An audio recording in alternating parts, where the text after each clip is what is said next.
Ladies and gentlemen, the Madness Entertainment Group presents Puts the Comic Artist Hour with Les Garner.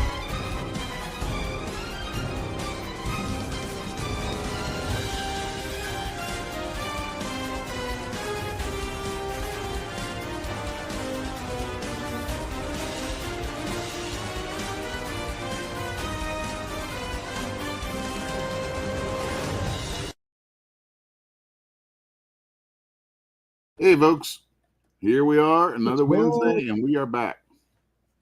What's happening? How you doing today, Pops? It's one of them days it starts out bad and you hope it gets better, right? Yep. I've had a few of those lately. But Yeah. here's the part I'm hoping gets better for me today is we got two Kickstarters going on right now. Oz and Gasp. And Oz is actually finished, but it's in the late pledge stage, so you can still get in on that one if you head over there. I think we've got links in the chat here, and if we don't, we'll fix that here in a minute. And then closing out here in just like 2 hours is this little Kickstarter we put up for a thing called Gasp, and I am super excited about Gasp. It's one of those things that it's an interesting project because it's been around before, and but this is all new content for it. Gasp was a horror anthology comic back in the 90s, right, and we're relaunching it, which I didn't have anything to do with it back then, but I remember seeing it on comic book shelves. And the folks I'm working with at Resolute Bliss are relaunching it, and I've done a metric ton of work on that thing with illustrating the first two large stories that are in it. Now, each issue of it will have a 30 to 40 page main story, and usually I think 2 to 4 smaller stories. There'll be like 4 to 6 page pieces from folks who we reach out to, and we've got a lot of different folks in the horror and comics communities who are coming in to provide those shorter pieces for the anthology. So I'm excited about that, and y'all have got like 2 hours left to hop on that. So while I'm on stream today, I'm going to be wrapping up some inks on a piece of Dorothy from Nightmare Oz, the Nightmare in Emerald. And so yeah, that's what's going on. Just another day slinging the ink here in Clip Studio, and actually started this drawing the other night on a stream when we were doing some promotion for Oz, and just decided to carry it on over here and save it to finish it up on the Madness today. We appreciate that. Yeah, we like that stuff. We do. Yeah, we're just taking care of some business backstage. But this looks wonderful, Les. Let me get down to doing some sharing and stuff. Get this out. It needs to be seen. Yeah, Dorothy is kind of a badass in the take we have on Oz, but she's also kind of crazy. So it's a mixed bag with this old girl. Kind of crazy. Crazy's my favorite, yo. Yeah, issue 2 is there's a part of the plot in issue number 2 of Oz where it's kind of incidental, but I know it's going to come back later to be a recurring thing, is this axe that she picks up as she's escaping some a situation, and it's an axe with an emerald axe head on it. So it's fun stuff. we've got a lot of things planned for Oz. So I highly recommend folks, check that out. It is, it's a blast. So, these, the Scarecrow and the Scarecrow figures prominently in issue number 2, and he is nasty. I wonder if I've got some stuff I can pull up and show. Probably. Let's see. Issue 1. No, I want issue 2. Yeah. And just in case folks are wondering, all of the pre-flight stuff for issue number 1 is already done, and we're just waiting to close out the Kickstarter and then start the fulfillment on that. Yeah, like there's a really good page of the Scarecrow. I'll see if I can open that up and blow it up a little larger. Y'all got to bear with me. It's a cold snap out here, and throat's a little dry and crackly today. What's up, Saboteur Comics? What's happening? Welcome to the Comic Artist Hour with Les Garner. Yeah. As is always the case, if y'all got anything you want to, pop some questions to me about, subjects that you want some tips or tricks in, stuff like that, by all means, let me know. I think last week we were doing lettering, which I finished up the lettering on this issue. I was working on some of it on stream last week and then finished it up. It was the rest of my day that day. So some of these pages are really large and takes them a hot minute to open up. There we go. So I love this page. Oh, and I hear my better half coming to bring my coffee in here. Hello, baby. There we go. Put that up there. And get my coffee going. So maybe I don't sound so froggy. All right. No, don't drip on my mouse.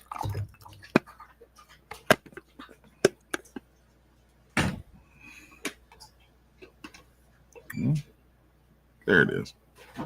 That's more like it. Coffee. Sweet nectar of wakefulness. Gotta have it. So, anywho, I bet this is scalding hot. It's a wee bit toasty. Yep, so very nice pages. Damn. Is it damn? All y'all out there aspiring artists, let me tell you one of the biggest secrets, one of the biggest tricks to actually succeeding at this stuff is get yourselves a significant other who A, supports you, and B, knows how to make really tasty coffee. Isn't making really tasty coffee part of the supports you well thing, though? I mean, really. That should be one of the qualifications of it. Yep. So I'm gonna let's move on past this page. I think I got some other stuff here. There's like a whole book's worth of stuff to show off a little bit. So let's see. Do. Yeah, this is all stuff that is in issue number 2. So I really recommend getting on issue number 1. I think folks are gonna really appreciate the way this thing ramps up.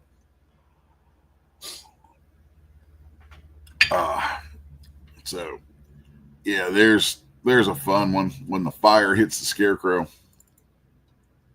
See, some of this stuff, Les, some of the stuff you draw doesn't even need a story or a comic or anything behind it. You can take that panel right there, take all the bubbles off of it, and just display it as a beautiful piece of art.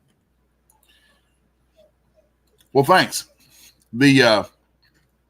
I have a real focus like all the time on the storytelling of stuff. So, if we take all that lettering off, you still know what's going on.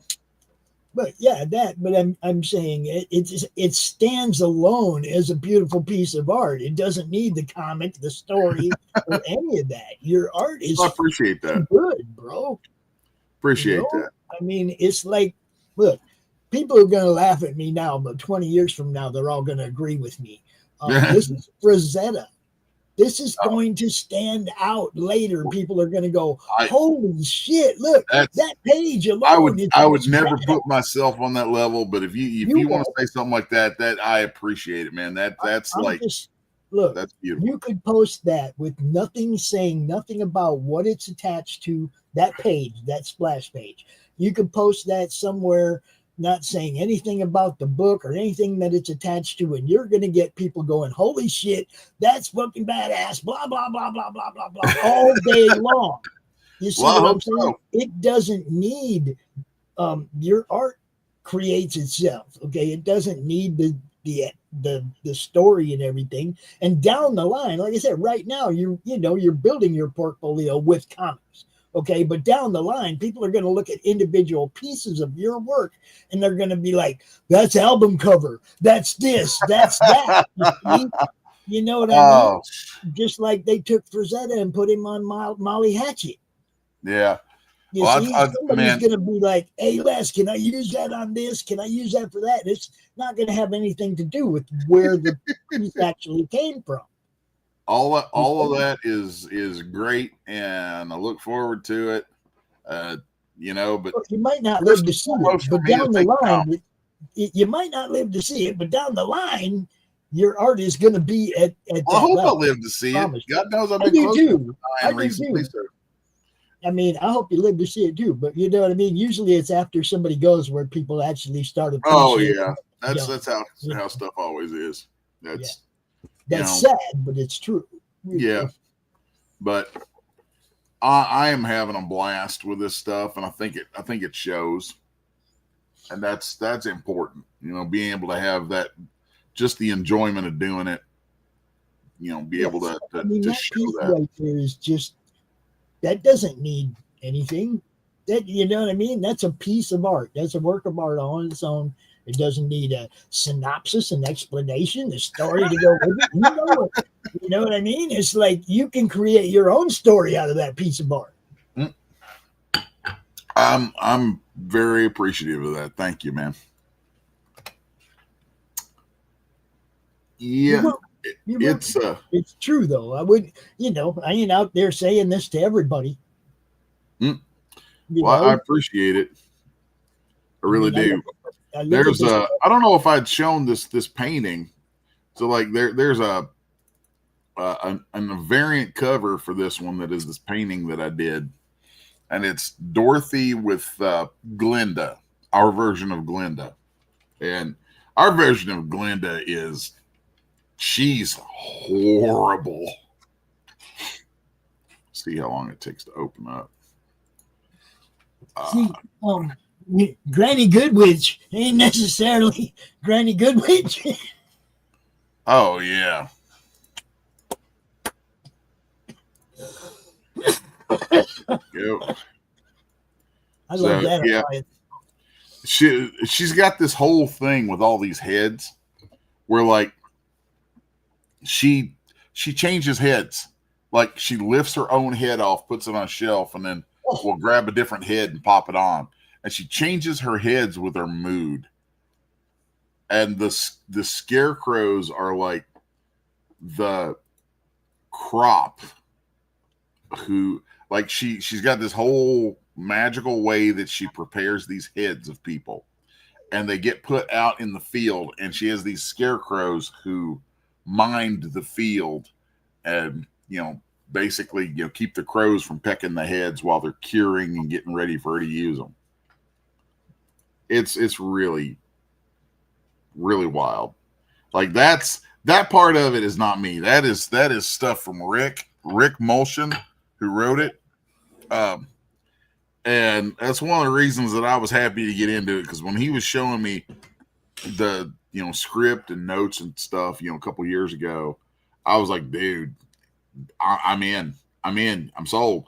I got to do this because I love Oz. I've always loved Wizard of Oz, but the just his take on it. I always knew I wanted to do something with Wizard of Oz, and his take on it was exactly the kind of thing I wanted to do. I mean, it's dark as hell.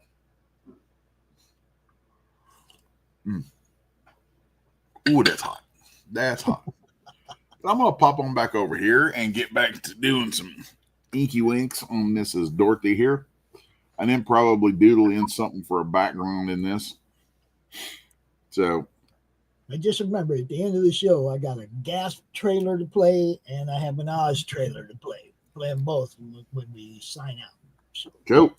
Good deal. Appreciate it. Let's see. So I am going to be popping in here. And I got to give a little shout out to our boy Nem. Get better, bro. Take some rest. I know he has a doctor appointment today. I hope they get shit figured out because we need that dude. We need that dude. Who's this? First, Nem. Does all the intros and oh, stuff. Yeah. Nem in the AM and co-hosts with me on dang, I can't even remember my own damn shows, man. He's my co-host on What's Your Issue, and he hangs out with us on the movie stuff. Oh yeah. Nem's cool as hell, man. Space Monkeys, that's his book coming out.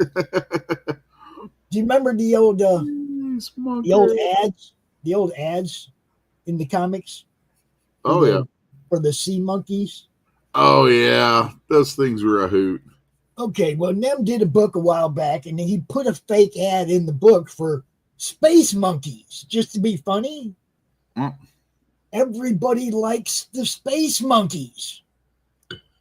So he's doing a comic. People want the space monkeys. You make space monkeys. Everybody liked the ad, so he's doing a book about it.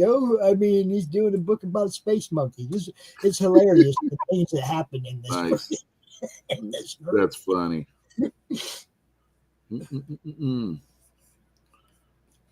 Do. Yeah. Not a whole lot.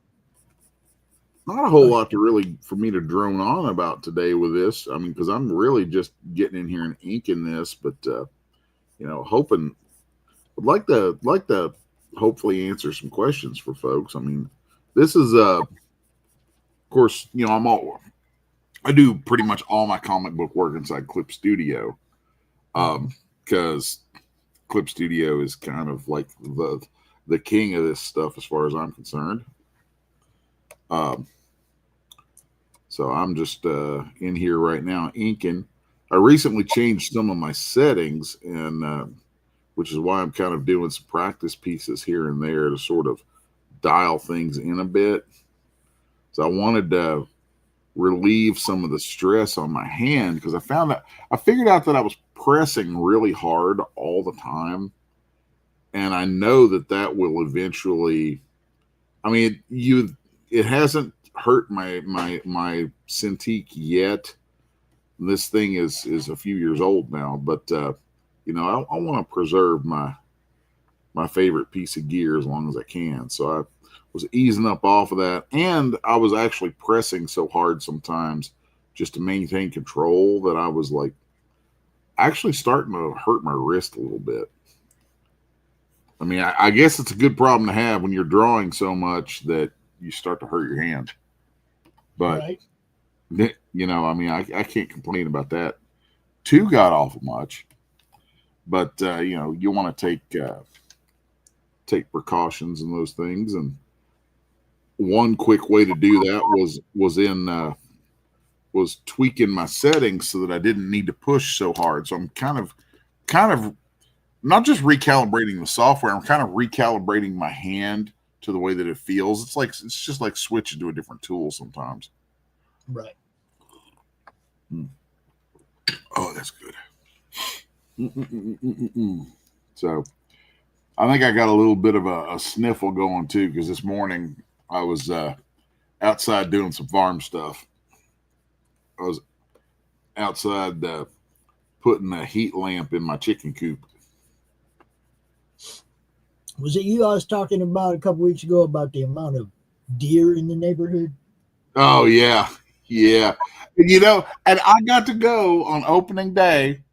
I didn't see one the whole day. I'm like, you jackasses. Telling you, dude, it's hunting season. I have not heard no. I'm out in the boonies. I ain't hearing no shots going off. I ain't seeing nobody posting no pictures. I seen one guy post a picture of the one that got away. Ooh, that hurts. Yeah, I've heard shots. I've heard shots out here, and I know people who have gotten a couple. And fortunately, one of those is a good friend who like shares it with me There when he you gets go. some. So That's what you'd be hoping for. Yeah, I only have one friend that's like, man, he's like, I froze up on a 10 point. I was like, this year, oh nobody's getting no, you you don't froze on a 10 point. What are you? no, that's you don't Oh, freeze up on that. That's man. Nope, nope, nope, nope. yeah, I'm gonna see him on Thanksgiving. I'm gonna give him some long shit about that. Yeah. Yeah, I'd be throwing some shade on that one now. Talking to you, Terry. Talking to you, buddy.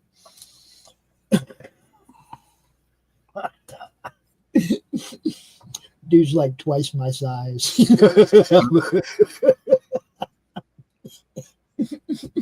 What's that old saying? No fear. Sierra Madre. Let's see.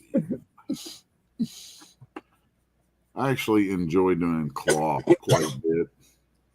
And So yeah, we got people watching. If y'all got questions, you want to drop links over there. You want to especially on X. Look, guys, there is a way to comment from X. You gotta click the screen out of your feed. It'll open up in a different window with a chat window that you can actually talk in.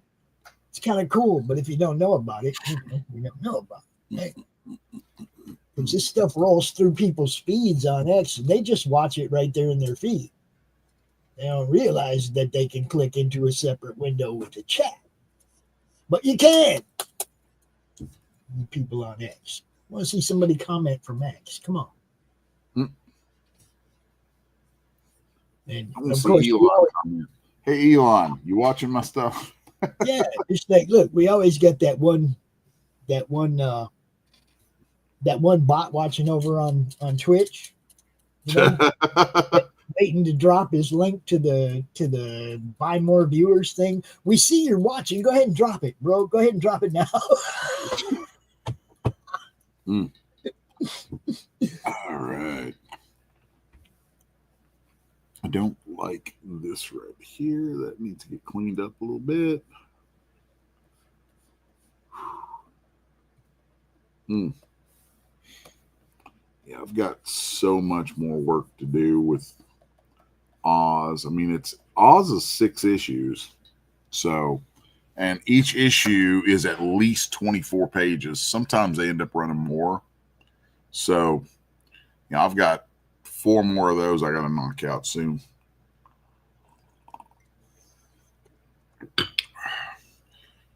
Then we need to figure out what's going to be in Gasp number 3. Number 2 is already done. And need to figure out what's going to be in number 3. So I'm sure Rick has got some ideas, some things like that. Folks lined up or whatever. And I may end up doing. Well, I know that Gasp number 3, either number 2 or number 3, is going to feature a bride's short story. So, because there was a short story that I did a while back. I can't. I'll do so much stuff I can't remember the name of stuff after I've done it. But yeah, there was a short story that I did that's about Dracula stalking Eva on her first night hunting, and he's just watching her to see what she does. It's a fun one. It's a lot of fun. Like it's It's a very bloody, violent story. Wow, Facebook just ended our stream on Facebook. Huh. Just ended it, Weird.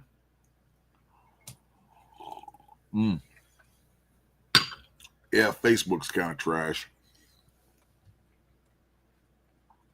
Speaking of social media being trash, I got a little side project I'm working on that I'll be dropping info about probably before too long. That it's a side project that has nothing to do with comics, so that's a weird one for me. But it's a card game that is sort of a means of making fun of social media and politics and just all of the goofy crap that eats up people's brain time these days. Let's see. What do we want to do in the background? Start doing some background stuff on this. Okay, well, I hope it's back up on Facebook. I don't know if it is or not. You can't tell because these guys suck. But, I have to share it to the group again. Let's see here now. It's like part 2. We didn't expect there to be a part 2. But over on Facebook, it's part 1 and part 2.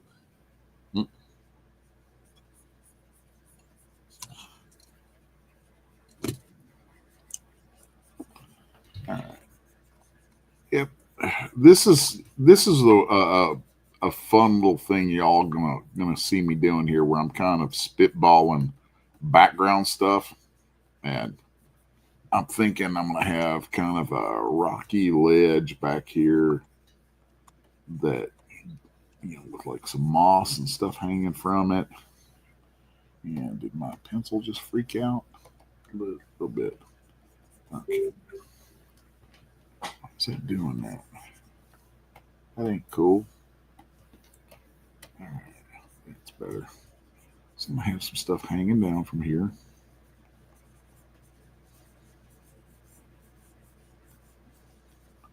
And then we're gonna come back over with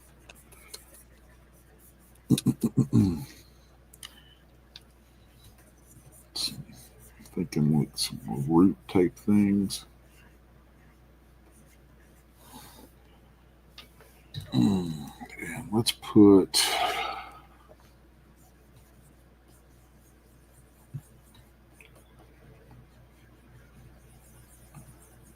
I'm thinking I'm going to throw one of these monkeys up in here.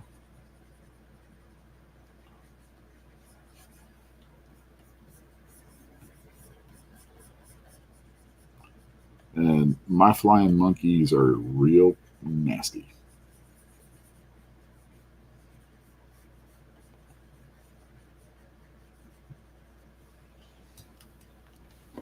Let's see. Boom.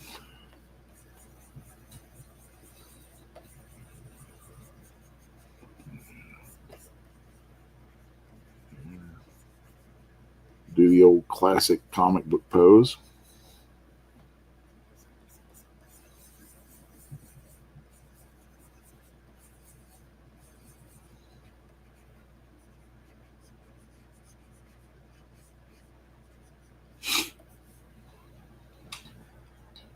And let's do this hand out here, maybe just on the rock.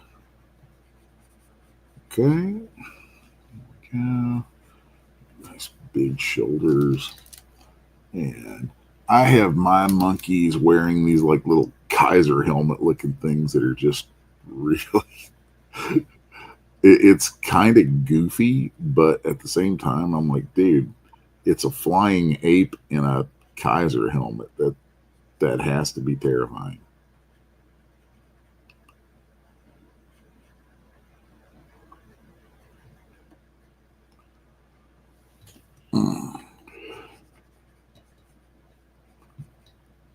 So I think this one's probably going to end up mostly blacked in because I don't want him to become a focal point, too much of a focal point.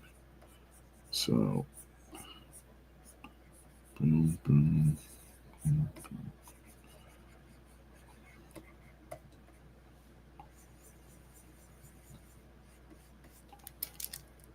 Here we go. Let's knock some of that back out.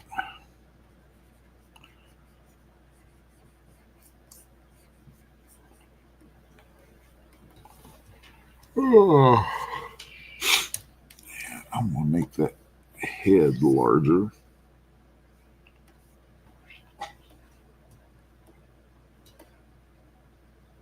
Yeah, that's better. I like those proportions better. There are two. There are two, Brent. What's that? Brent's here. He said new Kickstarter. I said there are two.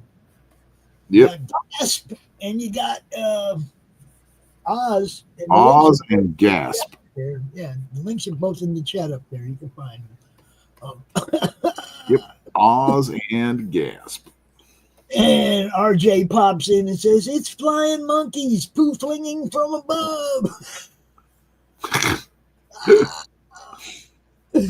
Flying poo flingers. And we got Dustin popping in. How's it going, Les? Howdy, y'all. What's up? What's up? Yeah. What the up, links Dustin? up above if you can see them, Brent. If you can't, let me know. I'll drop them again.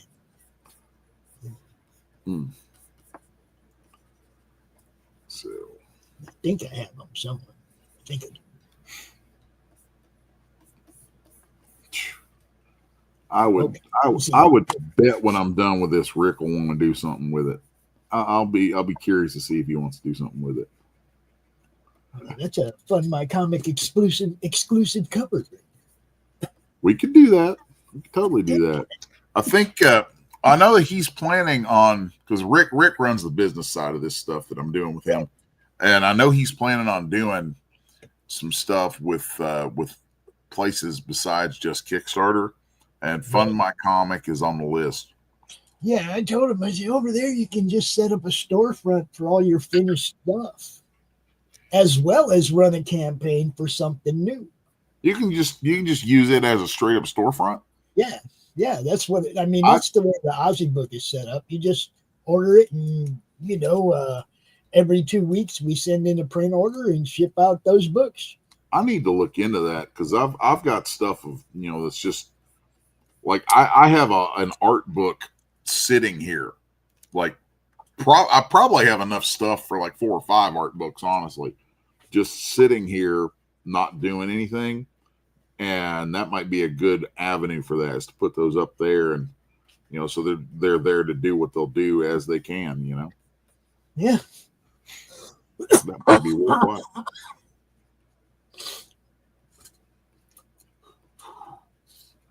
Oh yeah, it's good to see you, RJ.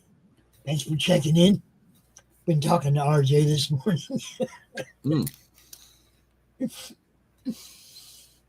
There's always something. There's always something, bro.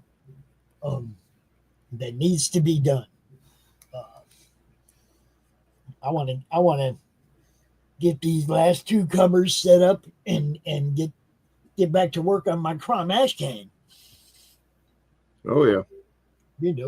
I mean, a lot of people forget that's what I was working on when Ozzy passed and this other thing jumped in my face. It was like the opportunity to do that. It was like, I got to do it now. I can't wait.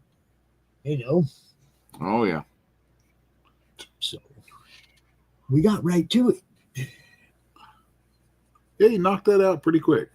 That's cool.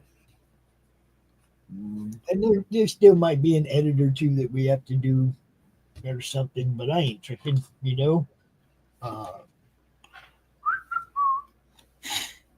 I have to see what the wraparound cover looks like.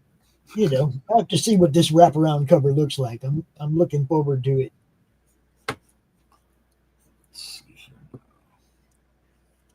And then, of course, that con edition.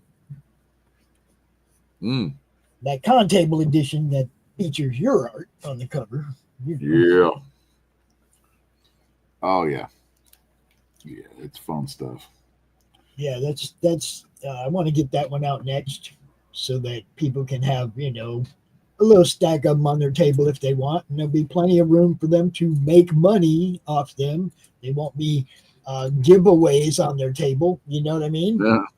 Uh, but we've always tried to help people make money. That's getting eyes on them, helping people make money. That's kind of what this whole thing is about. You know, Ain't uh, that the truth?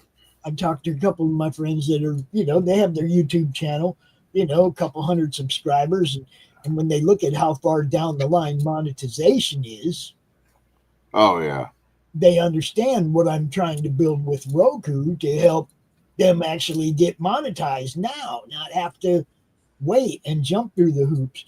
And everybody thinks, oh man, when I get to the subscribers, I'm going to be good. And it's like, no, that is not the only threshold. There's a 4,000 watch hour a year threshold that you have to maintain. Watch hours, 4,000 watch hours. When I realized that when I started my channel, well, I mean, I wasn't looking to monetize at first. It was just like a beta test. But then when I became eligible for monetization and I realized that I have to have enough content to stay above that 4,000 hour a year threshold. That's not that easy, guys. No, it's not. One show a week is not going to get you 4,000. 3 shows a week is not going to get you 4,000 watch hours a year unless you're a really popular person. Okay. But if you're sitting down here at 200 subscribers and that's where you're at, you're not going to get there anytime soon. All right. It's just not, I had to put together a network of shows to get over the 4,000 watch hour thing. First, I mean, CronCon actually would do it for us every month. We'd get the watch hours that one weekend to keep us over the threshold, right? But when we quit doing it, right away we dropped. Our watch hours dropped right away. And it was like, okay, I got to do something else to maintain the threshold or I'm not going to be monetized for the network. So more and more and more shows and inviting other people to bring their shows. And that's how I maintain that watch hour threshold. It's not that easy, guys. Oh yeah. Group together, join us. But sitting down there at 100, 200, 300 subscribers and thinking you got monetization right around the corner, it ain't like that. You got to work at it. And then, like I said, you got to maintain that. You got to maintain that. That easy, man. You got to keep putting content up. Got to be consistent. Otherwise, people quit watching. You know what I mean? You got to do the work. And a lot of people think that they're one show a week or whatever. Once they get to the subscriber threshold, that they're going to be good. And I'm like, no, it just don't work that. Yeah. You look at people that got 120 like subscribers and they get 500 watching their show. That's not a great ratio. And that's the same with us. I have almost 1,500 viewers. We get 20 views on the show on YouTube. Of course, we're all over the place and we get views everywhere else too. But you know what I mean? It's like it's a losing battle on YouTube, guys. It really is. It's a losing battle unless you have a team working towards something. Let's see. We'll pop a new layer in here. We'll set that to monochrome. We'll come in here and grab my parallel line ruler. I'm going to show y'all a nifty little trick. And this is kind of an on-page trick for doing stuff digital. And I love doing this because I like my stuff to get done quick. So like I've got kind of some shapes in here for this castle in the distance. So I'm going to come in here and with that parallel line ruler, anywhere I drop my pen is going to create a line that is parallel to that. And there's this sort of, one of the many things I kind of lift from King Bernie, Bernie Wrightson, was this thing that he would do with these batches of strokes that just together would end up making these shapes that inform your eyes a little bit and give you an idea of something when there's really nothing actually being drawn, just some of these lines. So now when I zoom out, that's going to start looking more and more like some kind of castle in the distance. And I'm keeping all of these lines, these vertical parallel lines, kind of help create a bit of design language on the page that lets you know these things are all at roughly the same place in space. It's kind of a nifty little trick. I seen Fish Lee popped in over there on Facebook. Fish, if you're watching, the fish. It's another Oz book, buddy.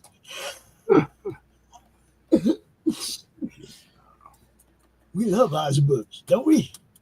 I'm going to delete that ruler.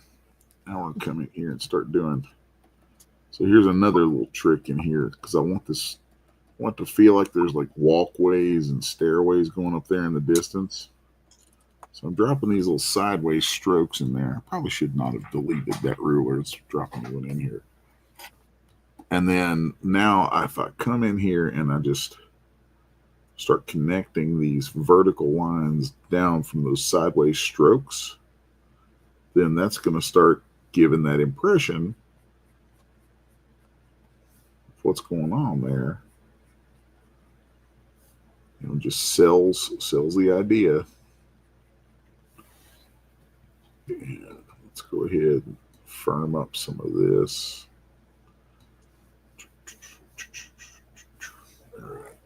Turn off my snipping. So yeah, we got like 2 days of snow, and now it's all melting.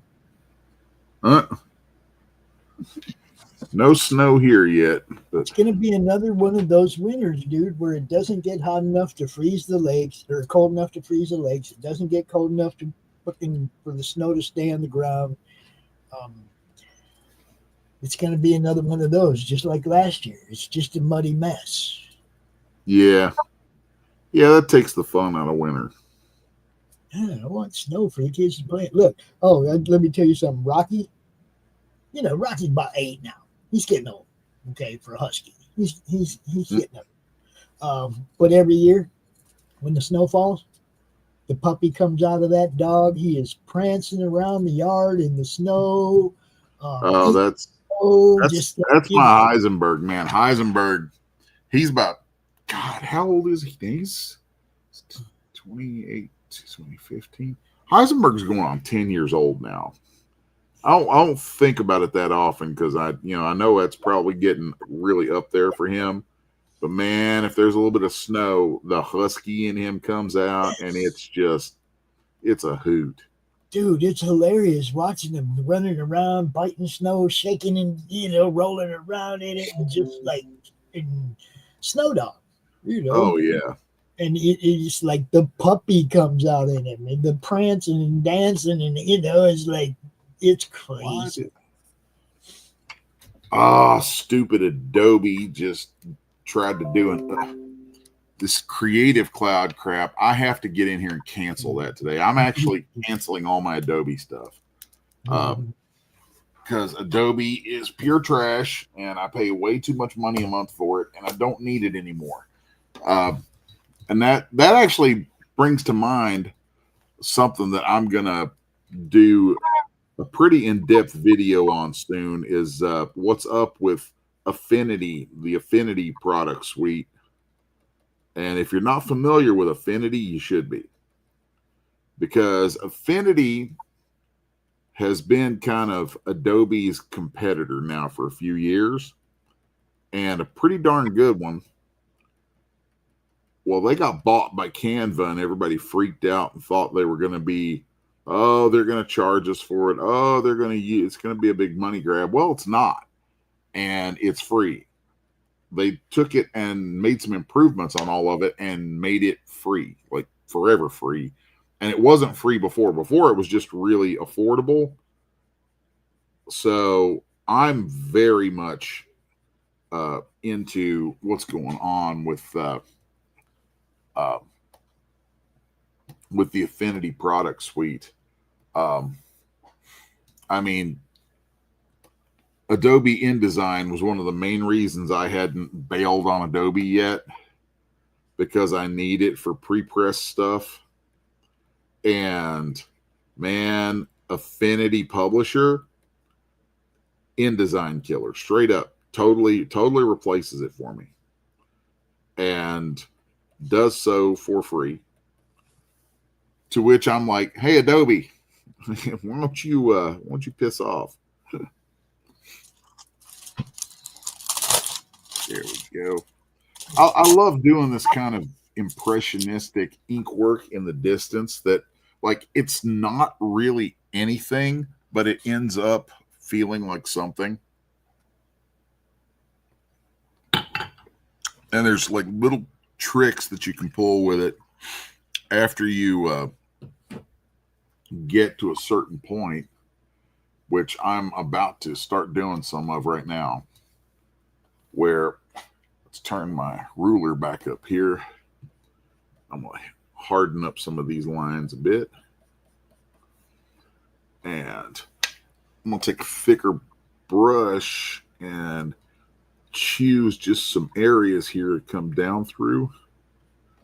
And it will help solidify this stuff into a thing, like into some towers and parapets and things like that. And then if I turn off my pressure sensitivity on the size, so that when I'm drawing now, it's just going to be, you know, that kind of thing. It's going to have if I go to a thicker brush, it'll have kind of a rounded tip to it like that. And then I could come in here and just start dropping some of these dots like that. And you immediately get this impression of the lights in these towers in the distance. Just a very inexpensive way to get some perceived details in there very quickly. Now let's kill that ruler. And since I'm probably going to end up coloring this later on, I'm keeping different layers for different ink elements, so that, you know, we've got our most distant background elements right there. What that stuff is, that needs to go away. There we go. Get rid of that. So, you know, and if I'm really behaving, I'll label this. So, distant castle. Well, it didn't pick up the first word that I said, but, and for those who don't know, I have to type with my voice because I can't use both hands, but sometimes I'll just hunt and peck with my right hand. Let's see. Now then, let's come in here and start slinging some ink on this monkey. Let's see, I've got to adjust the speed turned on. Got the pressure back up. What are we doing here? Oh, there we are. Okay, cool. So now let's just come in here. And when I ink this monkey, there's some little things I'm going to keep in mind. Like, I've got a moon in here that's going to backlight him. So I'm not going to do a hard line around the outside of that wing. I'm really just going to do these thin feathered lines from that are thinner and more sparse toward the strongest light. So the strongest light's coming from right in here. And I'm going to kind of do this sort of alternating back and forth. You see these kind of tick marks that I'm putting in here? It's a back and forth stroke with my hand as I'm dropping the pen over and over. And Then I'll let those strokes get a little longer and longer as I'm going.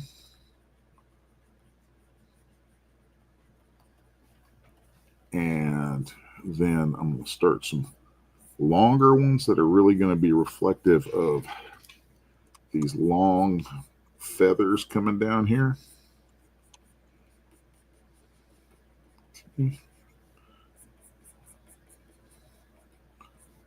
And let's come here and get this next one.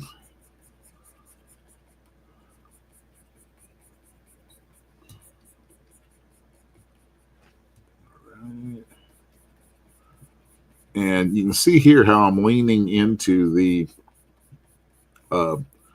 shadow side of it so that I'm leaving some of this open to really create that rim light around those feathers.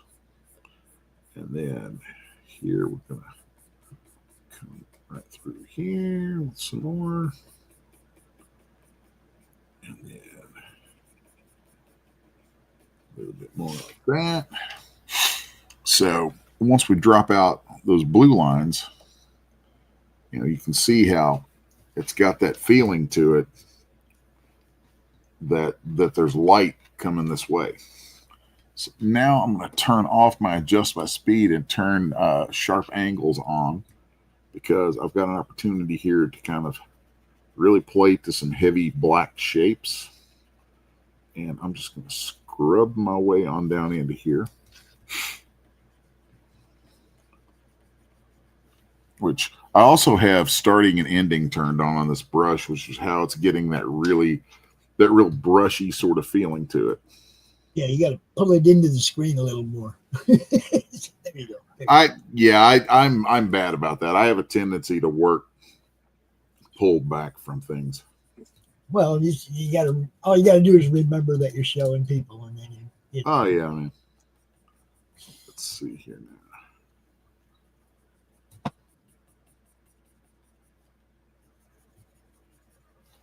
And if you notice, when I'm inking myself, like the stuff that I pencil is super loose, and I really don't actually even pay that much attention to it sometimes. It's really just there as a shorthand to help me kind of know what I intended to put in a given area. Yeah, your art gets tight once you start inking. Yep. Yeah. If I'm just penciling a book, then I end up penciling. Right now I'm penciling a book that Peter Palmiotti is doing the inks on, and that's a real fun thing for me, because it's interesting for me to see how somebody else does it. Yeah, and somebody who is like a legit, like long time pro who's worked with all the big boys. I mean, Pete's been literally with all the big dogs, Marvel, DC, Dark Horse, Image, yada yada. So it's very educational for me to see how somebody who has operated at that level for a long time addresses my stuff in ink. And I think it's actually causing my style to evolve a little bit, and that's cool. But I actually prefer most of the time, like if on the project I'm on with Pete, if it weren't an opportunity to work with Pete, I probably would have lobbied really hard to ink my own stuff, because I just do. And so I'm penciling for Pete to ink it, but the pencils I'm giving him look a lot like my inks. It's funny because I just had a thought. It's like when you're creating a comic, unless you have a really deep understanding of the people that you're hiring to do one of each. Like if somebody hires you knowing that your pencils are like this, how do you choose somebody to come over that? Oh, I think, like in the future, I'm going to be doing some books. I'm going to be doing some books that I just do the writing on, and maybe some cover paintings. it's like I would go to you and I'd say, hey Les, man, I want you to do pencils on this book. Who do you think should ink it? Would you? I mean, do you ask the guy who's laying down the actual art who they want to ink over to them? Yeah, that's what I think that's a wise decision. There has to be some kind of process to that. You don't just yank two people that have never worked together or don't intimately know each other's work. You'd think, but I've seen that done a lot. I've seen that done a lot where people are like, yeah, I just need somebody to ink this. I need somebody to pencil this. And, it can work. I mean, just like, you can play roulette and you might win from time to time. That's what I'm saying. It's like you have to have intimate knowledge of their art and their style, whether or not their styles will mesh and all that. And if you're just an average Joe guy who's just starting out here creating your new comic and I want Les to pencil this, ask Les his opinion on who should ink over his art. Okay, he might say himself. He might say, "Hey, this one I think I should do." He might say, there's a few people who could probably do this justice." But ask his opinion, get a suggestion. Respect what these guys do, and at the same time, when you're going in and looking for an inker to go over somebody's stuff, make sure you look at the inks they've done previously, and that they've done justice to the work that they were presented. You know what I mean? It's like, because inking's a very special thing, man. Yeah. An inker will absolutely make or break the art. That's just how that is. There are big dog pros out there who've been doing stuff forever who I would not want to get inked by. See? This is what I'm saying. Even guys who are great inkers who've done work that I love, but I can look at it and go, yeah, I like that guy's work over that guy's pencils, but I know that inker, I know those pencils, I know they're very different than my pencils, and I think that inker would probably not work well with me. Right. Like I can spot that a mile away. And the same in some respects go with colorists too. You don't want to hire a colorist that washes out line work.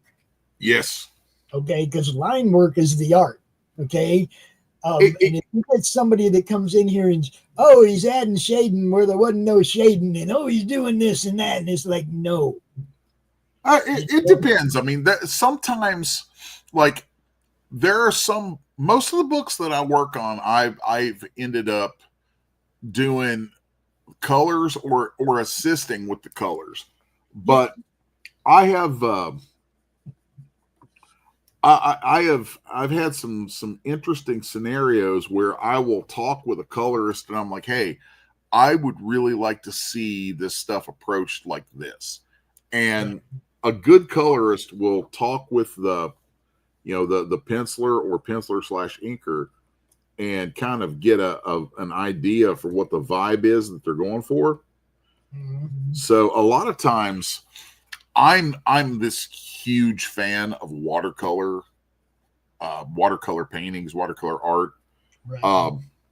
I think there's a lot more that can be done with watercolor than people want to think about. Like most of those paintings that you see from those are like 90% watercolor. Hello, Casey Odessa. Welcome. We're almost done here, but welcome to the show. Go back and watch the replay. You will love this. I do have one thing that I want. Like, look, this is what it is. We had a guy on the show once, and he was drawing his stuff, and he did the pencils, and he did his own inks, and then he handed it off to a colorist. And when he came back with the colors, it was like, dude. And I held up his art against the colors, and I was like, where'd all the line work go? Where'd all your art go? It was under dark purples and blacks, and it was like, dude, it's like, yeah, sometimes colorists take it upon themselves to kind of step on things, and that ain't cool. I mean, it was really bad. It was bad enough that it was something that I look at always now. You see what I'm saying? It's like, It was so Yeah. bad that it was like, now I tell people, make sure your colorist doesn't wash out your line work. You Yeah. know, 'cause I really love that piece of art, black and white, the way it looks right now. And yeah, color would make it pop. But if the colorist comes in here and covers half of your stuff, Yep. Oh yeah. it's, Colors can absolutely ruin something. it's like, so I always tell people, be very careful who you have. Same with inks, same thing. Well, everything we're talking about right here, you got to be careful who you have doing this thing. It has to be people that are good, that are going to Oh, yeah. do justice to your art, you know. Casey wants to know, what kind of stories do you draw? Is it from a horror rating? This is from a book called Oz, the Nightmare of Emerald. Yep. A Nightmare in Emerald. Nightmare in Emerald, yeah. And most of the stuff that I work on Move is that up a little horror. bit. Was so that? she can see, move it up a little bit so she can see the whole thing. Oh, here you go. Hey, that's Dorothy, baby. That's Dorothy. Yeah, Dorothy's back to go ham on something. But yeah, most of the stuff that I work on is horror. Occasionally, like when I came back to working in comics back in 2019, 2020, because I was away forever, like 2 decades. I spent like 20 some years doing animation. When I came back to comics, I came back with a book of my own called Apocalypse Girl, that's post-apocalyptic horror. So pretty much everything that I do tends to be horror or horror adjacent. Like if I do sci-fi, it's going to be more than likely something in the vein somewhere between Warhammer meets Aliens. It's going to be sci-fi with a horror spin. It's, if I do fairy tales, they're going to be dark. I have one of those cooking in the back burner right now. That's a very dark gothic fairy tale. So like with Oz, it's a horror version of Oz. I have a whole riff that I want to do on Alice in Wonderland at some point that will just be morbid. So yeah, most of the time I lean heavy into horror. But there's actually a book coming up, a one shot that I'm going to do for Resolute Bliss that is not horror. It'll have horror elements in it, but it's completely cartooning, called Paradox, because they have a book called Paradox. And I cracked a joke online one day that turned into drawing the two main characters of it as these like Uncle Scrooge looking ducks, and it stuck and they loved it. And I'm like, crap. I'm like, now I'm going to have to cartoon these damn ducks over and over. But it's cool. It'll be fun to kind of flex some muscles with that, doing something different. But this kind of very much a Bernie Wrightson inspired type horror type stuff is really where it's my bread and butter, because it's what I love doing the most. Yep. It is very much where I eat, sleep, and breathe. Let's see. Turn those off. Good stuff. It is 2:04, Les. Cool. Well, I'm gonna doodle a little bit more here for a second, and then we can call it. Doodle for a little bit longer, and then we're going to play a couple of ads from those two books he's been talking about. You'll be able to see the trailers, the art, get the storyline, you get some idea if you want it. And we'll probably show you a couple of ads from a couple other books too. Oz and Gasp. Remember, folks, Oz is in late pledges, so you can still get in on Oz #1. And probably here in about an hour, the anthology book we have cooking called Gasp will come to its close on Kickstarter. So you want to get on that. Gasp is for, especially for the horror fans, Gasp is one you don't want to miss. And also some more Les Garner art. You go over there and check out that Fund My Comic exclusive wraparound cover and pick up the Ozzy tribute art book, which has 5 pieces from Les. There's 5 pieces in there. 5. Count them, 5. One of them is the back cover of the back cover of the A cover book. So, either way, it's all action up in here. There is some beautiful art in that book by a couple dozen plus artists, and it's all Ozzy, guys. It's all Ozzy. What's up, Reggie, you're late. We're just getting ready to shut her down, buddy. Hey, Reggie. What's up, man? It's good to see you, though. But you're late.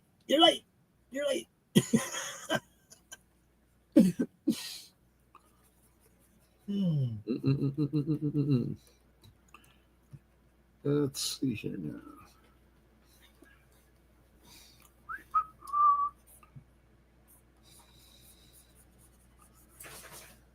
And doink.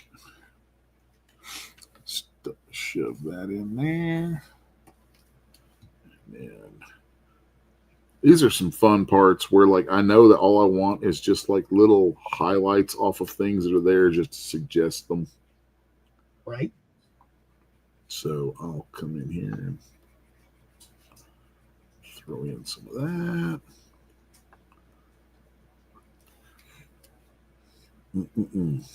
So let's see here.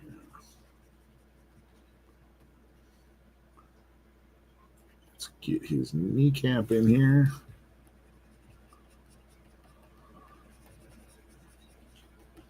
Those of you picking this show up on Roku at any and all times of the day, Les show is Wednesday, live at 1 p.m. Eastern on the Madness YouTube channel and the, what is it, Sixus Media?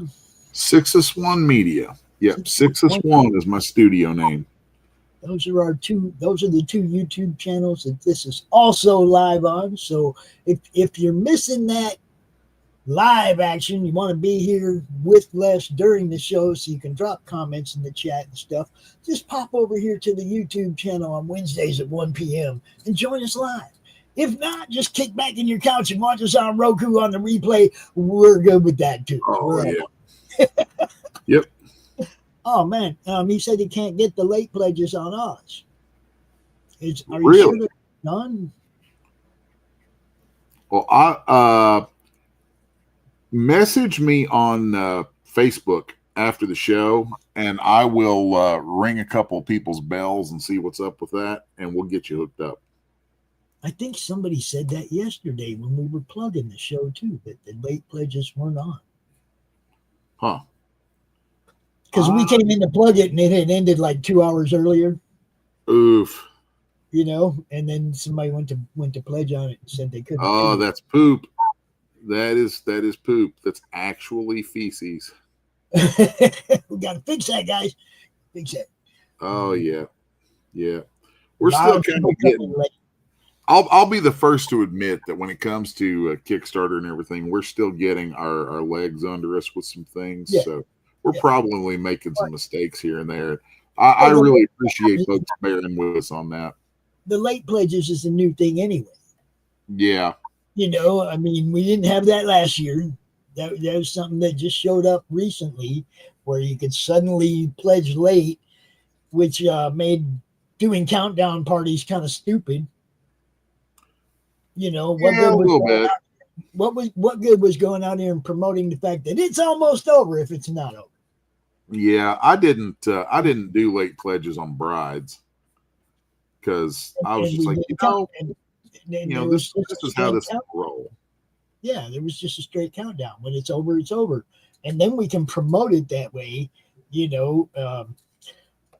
Now, look, that doesn't mean you'll never be able to get that book again. It just means that you missed out on the first printing. That's all.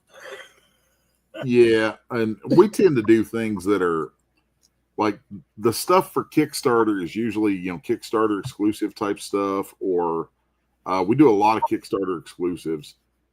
So, and then if the stuff shows up on another platform later, then there'll be exclusives for that platform.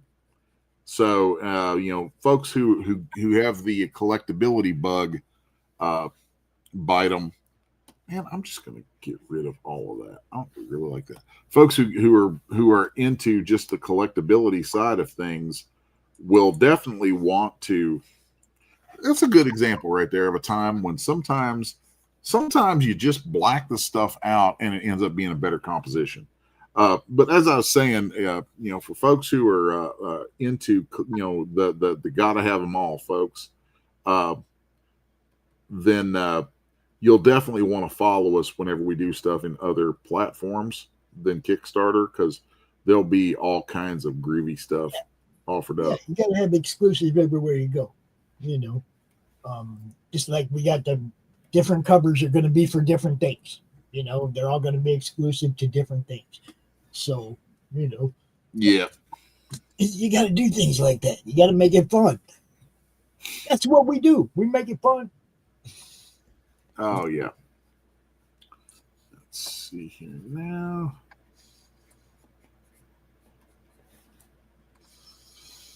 This is going to be fun right here.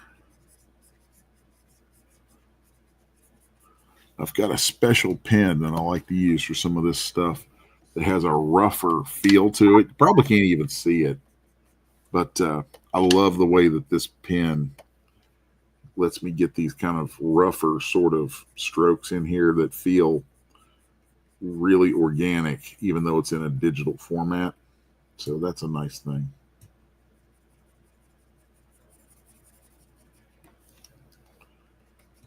That's one of the things I wish more folks who are working digitally would take the time to do, is build up their toolkit so that you're incorporating traditional and natural textures into your inks and into your work, so that it doesn't feel as sterile as things can feel sometimes when they're all digital.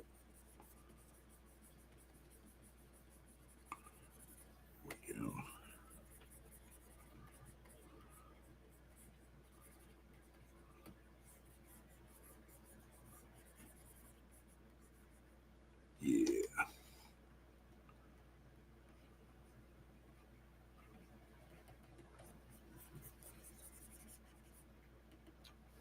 I'm probably gonna set this piece aside and come back and play with it on next week's stream a little bit, because this isn't one that's got a deadline on it. And God knows I got enough stuff sitting here that's got deadlines that I need to be working on. So I could just I'm sure I've got clients who are like, "Hey Les, great stream today. Where's my stuff?" Yeah. Why aren't you working on my stuff? Casey, Les is one of the fastest good artists you'll see. Okay. He knock a page out pretty quick. I average, when I can keep life garbage from derailing me, which lately has been tough. When I am just free to work on nothing but pages every day, I average about four pages a day, penciled and inked. Yeah. It's real. That's why we hang out with Les. Because look, I'm going to promote talent. There's no doubt. Okay.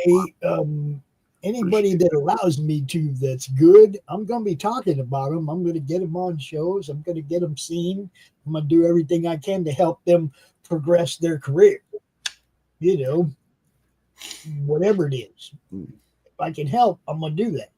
Les is one of them people that's just that damn good that I'd be stupid not to be helping him get seen. I'd be stupid not to be part of this. I was going to have his tail go down there, but I actually think I'm going to run his tail out here and then have it come up here. Yeah. I don't know. That just feels much more monkey to me.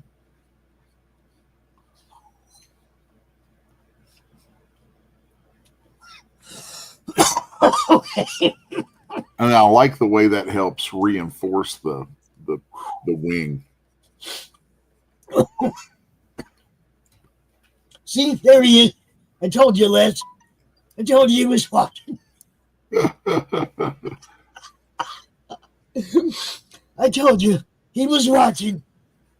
He's waiting for the end of the show to try and sell us his. No shit. Okay. All right. Now then, we're going to take a thicker brush here and have some fun with this.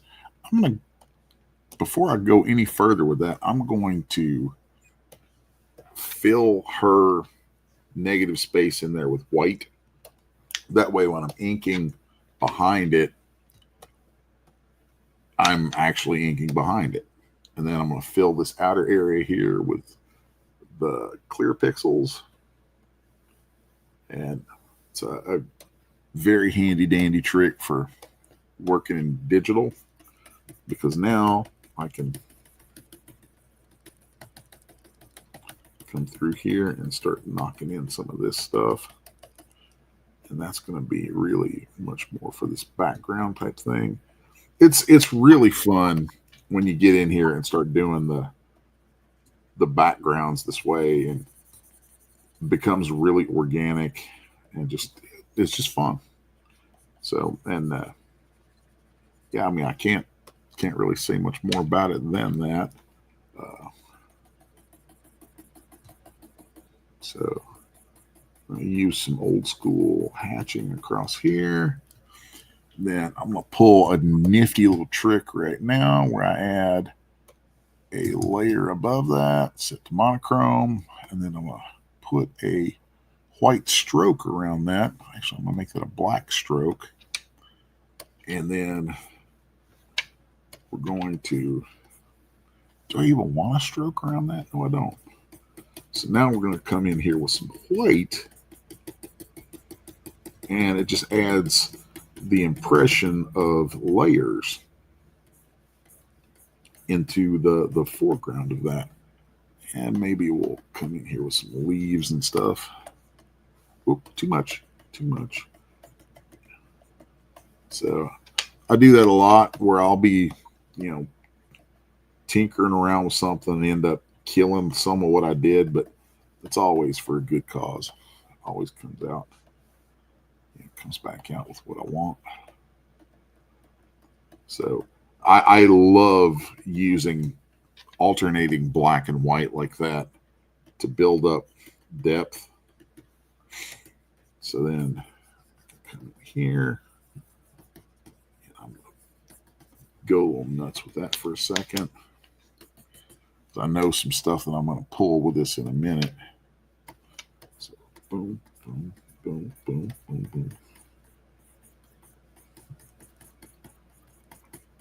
Make sure that I have some of these weeds and things cutting in behind her to help reinforce that, where she's at.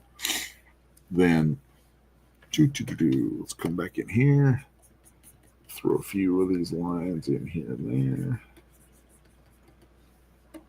And we can add a little bit. Feel like some vines or something are creeping up through there. Last thing I think I'm going to add to this side of this piece is another layer here. Set to monochrome. This one I'm definitely going to add a black stroke onto. And I have this brush that I've made that fires off all these leaf shapes. And if anybody wants to accuse me of cheating in digital because I use a stamp for leaves, I can pull it up and show you. I actually have little stamps, rubber stamps that I've had made, where I have made the same kind of little shapes that I have here, like this, and I have rubber stamps that I've had made of those, so that when I'm doing a traditional piece and I want to have the same sort of thing, it was my digital stuff was actually adapted from what I did there, where I would take these little stamps and I would just doing this with it, getting those stamps of those little shapes to make those marks. Sometimes I'll do that with a brush, where I'm just because if you hit it with a brush just right, you can drop these little shapes that are just like leaves. And I had stamps made up over the years to make that go faster, because production, y'all. So then this one right here, we're going to go, let's go, do some really big ones here, and we're going to put this up over her and just kind of see where that lands, figure out how thick I need those foreground, those lines to be in there. So, and this is literally the same as I would do on a traditional piece, where I take white ink with my stamps or with brushes and make these shapes and then go in and outline them. I just have it outlining them for me automatically there. Saves me some time. So then I'm going to throw a clip layer on here, set it to monochrome, and we're going to come in here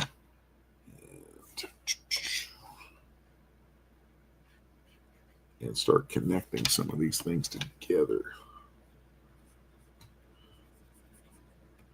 Like that. Here we go.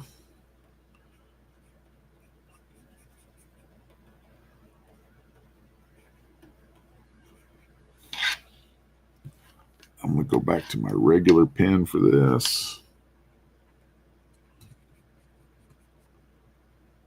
So if you look at a lot of my stuff, you'll see I do a lot of crazy foliage. And whether it's traditional or digital, I've got some pretty nifty little tricks for how I can do that and knock out a ton of detail without having to take a week on a single page.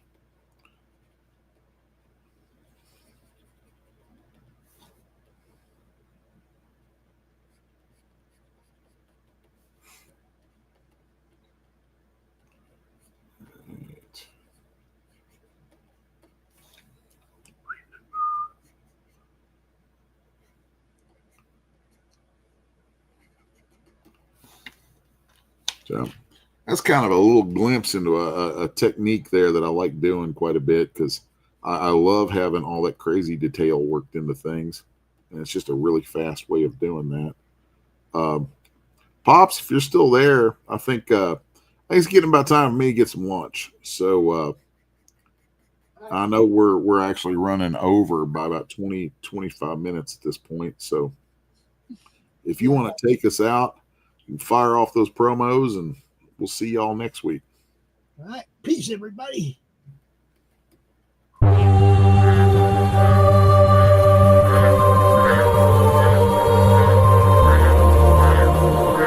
She was only a child, carried off to a world too bright to be real and too dark to survive.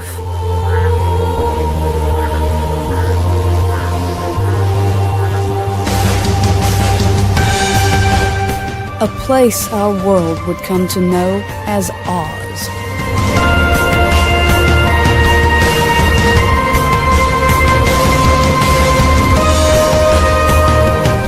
The yellow brick road is real, and its mortar is blood and bone.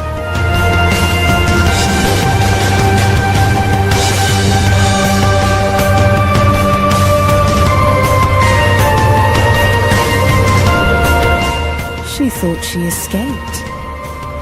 But escaped what exactly? Did she leave madness behind to find sanity? Or flee sanity to find a cycle of madness? She was told it was all a dream. He wrote it down as stories for children. But the truth has a way of clawing its way back to the light. Oz will always find her. This is not the Oz you remember. This is the one that was buried deep in the scared girl's mind. Clicking your heels won't take you home, this time. Oz, the nightmare in Emerald, Coming soon to Kickstarter from Resolute Bliss.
If you missed the live viewing of any Madness Entertainment Group production, you can find all our content on Roku or as a member of this channel. We'll see you next time on the Madness Entertainment Group.